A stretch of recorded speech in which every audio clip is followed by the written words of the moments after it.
From the 1011 Now Alert Center, this is Morning Pulse. Good morning. This is Craig Allison with your Morning Pulse for Wednesday, February 4th. Before we get into our local headlines, our six biggest of the morning, we'll give you the question of the day.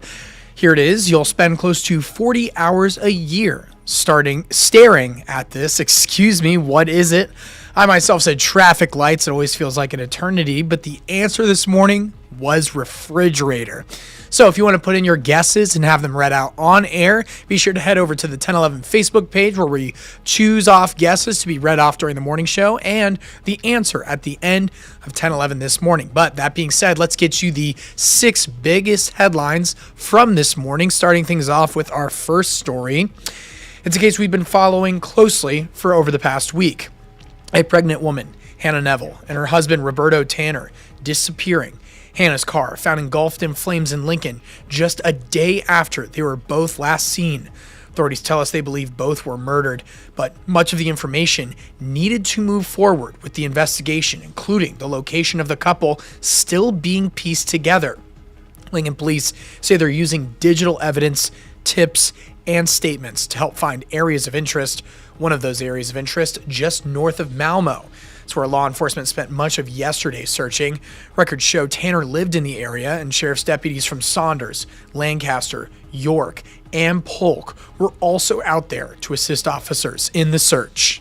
And we're going to make sure that we do our due diligence in that location. We might be here for a couple days just because it's a very large area. We have numerous people walking through there, members of the Lincoln Police Department. In fact, our academy's out there walking.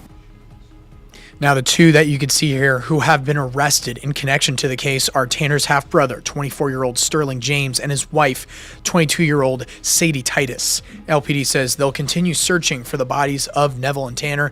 Investigators are also working to uncover a potential motive behind the killing, a weapon, and location where it may have initially happened. Your second story, and happening today, members of the Lincoln community are coming together to search for another missing person. The family of Harrison Schervers says he disappeared 1 week ago. They say he went missing after leaving his apartment on the morning of January 28th. He was scheduled to work that morning but never showed up, and his phone has been turned off since. Now, Harrison is 28 years old, 5'10", and around 160 pounds. He was last seen wearing a navy blue suit with a black tie, driving a navy blue Ford Edge. If you have any information, please call LPD, and also 1011 will be at the search this afternoon, so we'll keep you updated as those efforts continue. So be sure to stay with us at the 1011 Now app. Your third story, Governor Pillen is asking for applications to serve on the Nebraska Medical Cannabis Commission. He accepted Chairwoman Dr. Monica Oldenburg's resignation from the commission yesterday. Cannabis commissioners are appointed to 6-year terms. So far, though, 3 of the 5 original appointees have resigned before serving even 1 year. In September, Bruce Bailey and Kim Lowe resigned from their posts on the Medical Cannabis and Liquor Commission. This came after former executive director Howard Roop was indicted on federal fraud charges. Moving over to your fourth story, how much should the government be involved in your healthcare decisions? Nebraska senators again debating a bill that would change consent requirements for abortion providers. Supporters say it would be protection against domestic violence and human trafficking, but opponents question what they're calling ambiguous language. Supporters testified last year that said LB 669 would protect women from being coerced into abortions, and cited studies claiming 67% of women didn't want their abortion. Now, the study was from the Charlotte Lozier Institute, a research group backed by Susan B. Anthony Pro-Life America. The use of alleged misleading research is a sticking point for opponents, like some medical providers and advocates, saying their highly trained staff already screened for DV and trafficking as required by Nebraska law. What's in the statute is actually very superficial. It's very, it's equivalent to kind of checking a box, but then you're also putting the patient in a position of potentially not disclosing because you're also requiring that they sign off on that. The bill is still in the first round of debate, which reconvenes this morning. It will need a majority of votes before it moves on to the next phase. Shocking story, and just realizing we had the flipped graphics. So this right here that you're now seeing is from our second story this morning. Sorry about that, folks. And this right here is the missing man, Harrison Schurers, that disappeared 1 week ago. That was from our second story this morning. Flipping that around, I'm going to now pull up the graphic for our next upcoming story on our fifth docket this morning. But this is Harrison and what he looks like, as well as his description. Also on your screen, that number 402-441-6000 being the number to call Lincoln Police with if you are able to or have any tips about his whereabouts.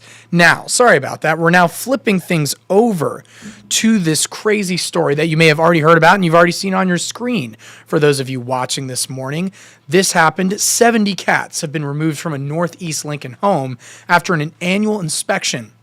Lincoln Animal Control did a multi-cat household permit inspection at a home last Friday where they found several violations. Officers and the Capital Humane Society took several days to remove the cats from the home, but CHS believes there still may be more inside. Every animal has since been taken to the Humane Society for vet care. In a social media post, the shelter says they are at 100% capacity and any donation will make a difference.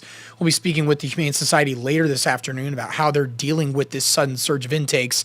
If you're looking to bring a furry friend home, though, this weekend, all adoption fees are half off. Now on to your final story this morning, your sixth and final story. One Seward bookstore is reacting after they reopened their doors for the first time since August. Storm back about 6 months ago damaged the roof of the building, causing them to temporarily relocate. At first, it looked like there might have been some structural damage to the building, but luckily, an engineer confirmed it was just the roof taking a blow. To keep people safe while working was being done, the store relocated, but just yesterday, the store reopened the doors of the original location alongside with a few upgrades. It's just impossible to do work when books are in here with, so this was the opportunity to do it. It looked like this huge problem, and it was a huge problem, and it's been a long process, but to take that problem and find an opportunity in it so that at the end of the day, we feel like we are at a better place than we began, that was what we felt like we should do. Owner Kelly Limback tells us there is all new flooring and the walls are repainted. The storefront is fully open, but the back area is still being worked on and will be open in the near future. That's going to be your morning pulse for this Wednesday morning. Sorry for all the technical difficulties there on the graphics for our 70 cats and missing man story. Let's just do that one more time with our missing person story. Right here, there again, just switched it up again. But yes, right there is the picture of Harrison as well as his description. 28 years old, 5'10", around 160 pounds. This being said, we're going to throw to our 7-day forecast before tossing things over to Brandon Rector.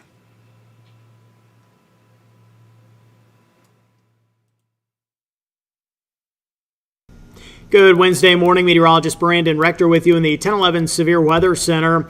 We are going to be mainly cloudy across much of central and eastern Nebraska as we go through this morning. There's also a 20% chance of some flurries, isolated snow showers, maybe even some freezing drizzles. So there may be some isolated slick spots to deal with. Our winds will pick up out of the northwest to around 10 to 20 miles per hour late morning, continuing into the afternoon. Our clouds should decrease during the afternoon, so becoming mostly sunny to partly cloudy. Then the clouds increase again as we make our way through tonight.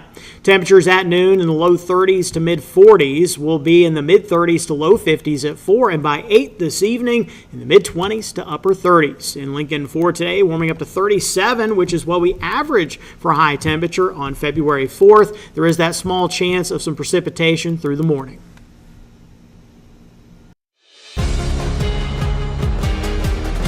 From the 1011 Now Alert Center, this is Morning Pulse.